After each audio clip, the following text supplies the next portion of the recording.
Masechet Pesachim résumé du Daf Lamed Aleph. La Mishnah dit un goy qui a prêté à un juif de l'argent, le juif a laissé chez le goy du Hametz. Après Pessah, ce Hametz-là est permis. Dans le cas contraire, par contre, le juif qui a prêté au goy et le goy qui lui a laissé du Hametz, ce Hametz-là sera interdit après Pessah. La Gemara elle ramène une marloquette entre Abaye et Rava à propos d'un créancier qui vient se faire rembourser, ce que je considère que le remboursement, il est valable rétroactivement depuis le jour du prêt, ou non, que depuis le jour du remboursement. La Gemara dit que ça c'est clair, il est bien clair selon tout le monde, que si c'est l'endetté qui a vendu ou qui a consacré au Ekdesh ses biens, après le prêt, là, il est bien clair selon tout le monde que le créancier peut venir récupérer ces terrains-là qui lui sont hypothéqués. On ne va pas dire qu'il n'est pas considéré comme propriétaire rétroactivement, il pourra lui prendre ces terrains-là. La marloquette, la question se pose dans le cas contraire. Si c'est le malvé, le créancier lui-même, qui, avant de se faire rembourser, déjà, il s'est permis de vendre les terrains ou de les sanctifier, c'est là où, selon Abaye, on dit qu'il est considéré comme propriétaire rétroactivement, depuis le jour du prêt, et donc, ce qu'il a fait est valable. Selon Rava, ce qu'il a fait n'est pas valable, puisqu'il aurait pu se faire rembourser en argent. Donc il n'était pas évident qu'il deviendra propriétaire de ces terrains-là. S'il les a vendus ou les a consacrés, il peut changer d'avis. Il peut changer d'avis et il n'y a pas de problème. La Gemara demande d'abord une contradiction dans Rava. Comment est-ce que Rava dit que ce n'est que Mikan ou Léaba depuis le jour du remboursement qu'on le considère comme propriétaire et pas rétroactivement? On a l'impression comprendre de Rava le contraire. La Gemara elle résout ce problème en disant qu'il n'y a pas de problème dans Rava. Il est considéré comme s'il ne se fait rembourser que depuis le jour du remboursement. Cependant, dans certains cas, on pourra quand même dire, là-bas il s'agit d'un cas où les orphelins se sont fait rembourser la dette de leur père, vient le créancier de leur père et se fait encaisser de ces champs-là de remboursement. Et la Gemara dit, mais si tu ne dis pas que ça s'est fait rétroactivement, donc c'est pas depuis le vivant du père que je considère qu'il était propriétaire de ce terrain-là pour dire qu'il est hypothéqué à son créancier. De quel droit vient le créancier prendre des terrains qui sont arrivés chez les orphelins et qui appartiennent aujourd'hui aux orphelins? C'est pas rétroactivement on ne devrait pas les considérer selon Rava comme s'ils appartenaient déjà au père rétroactivement. La Gemara répond là-bas c'est différent parce que je peux considérer directement l'endetté des orphelins, entre guillemets, l'endetté du père des orphelins, comme s'il était endetté directement au premier créancier. Et donc, le premier créancier peut venir directement chez lui, chez ce troisième-là, pour prendre chez lui les terrains. Donc, c'est pas grave non plus si c'est passé par les orphelins, il peut quand même les récupérer. La Gemara continue et ramène,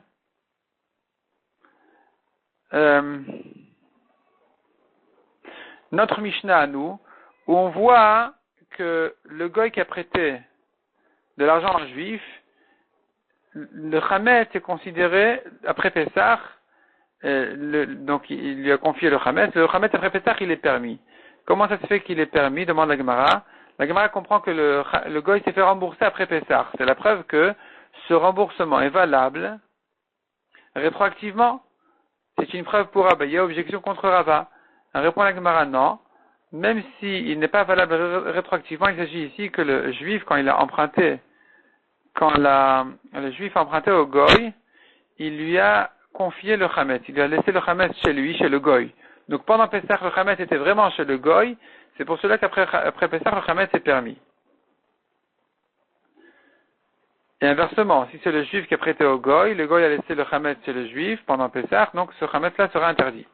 La Gemara ensuite propose de dire que cette marloquette est une ancienne marloquette entre les Tanaïm déjà, qui disait que un juif qui a prêté au goy, nous avons une marloquette si le Hametz après Pessah est permis ou interdit.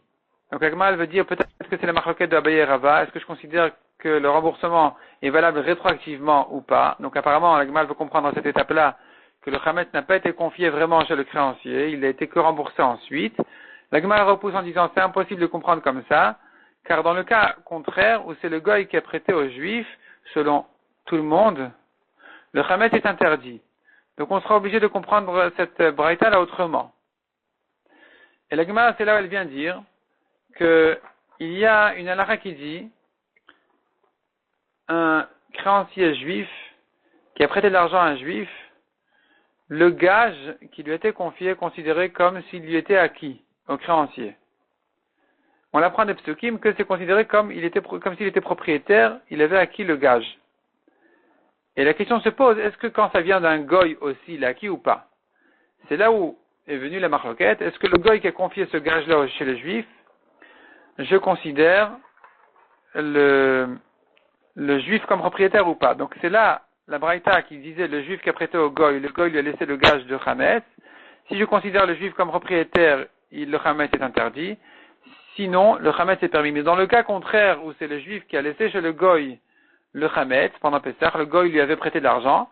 Dans ce cas-là, selon tout le monde, ce gage ne lui est pas acquis au goy. Et donc, c'est le juif qui est considéré comme propriétaire du chametz. Le chametz sera donc interdit. La Gemara dit, mais pourtant dans notre Mishnah, on n'a pas dit comme ça. On a dit que si le chametz était confié chez le goy pendant Pessah, alors le chametz sera permis. Il répond la Gemara, il y a deux cas. Il y a le cas où il lui dit, depuis le jour où il a emprunté de l'argent, il lui dit, prends mon chametz. Si je ne te rembourse pas en argent, tu auras le chametz en tant que remboursement. Dès maintenant, il te sera acquis. Dès le jour du prêt. Là, ce chametz-là n'est plus au juif. Il est considéré donc comme s'il appartenait au goy, donc c'est pour ça qu'on va le permettre. C'est ça que notre Mishnah parle. Quand il lui a dit, mais arshav, dès maintenant, le chametz est à toi. Si je ne te rembourse pas, il est à toi dès maintenant.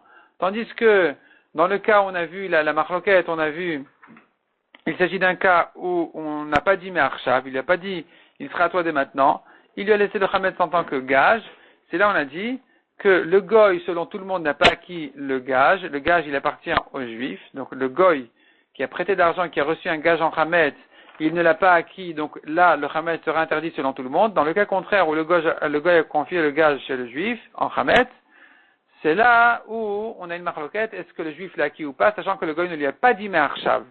Il ne lui a que laissé un gage, sans lui dire que ce sera à lui dès le jour rétroactivement, même pas rétroactivement, ça veut dire que ça lui appartient depuis le jour du prêt, en cas de non-remboursement.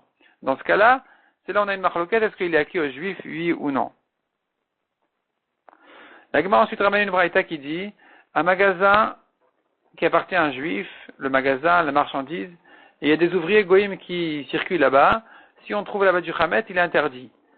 Dans le cas contraire, le magasin est un goy et la marchandise aussi, mais il y a des ouvriers juifs qui circulent là-bas, le chametz qui s'y trouve et sera permis donc après Pessah. Mishnah suivante, un chametz sur lequel s'est effondrée une maison.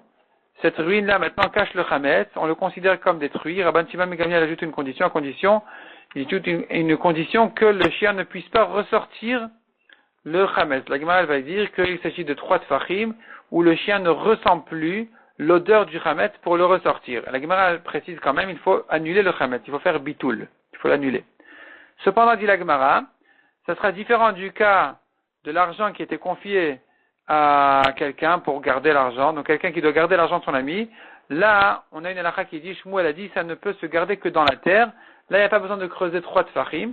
Il suffira d'un tefar pour le cacher de l'œil. C'est différent du chametz, où il faut le cacher du chien, que le chien ne le sente même pas, le cacher même de l'odorat du chien, qu'il ne puisse pas le ressentir, et pour ne pas qu'il le ressorte. Dans ce cas-là, effectivement, on dira qu'il faudra 3 tfachim.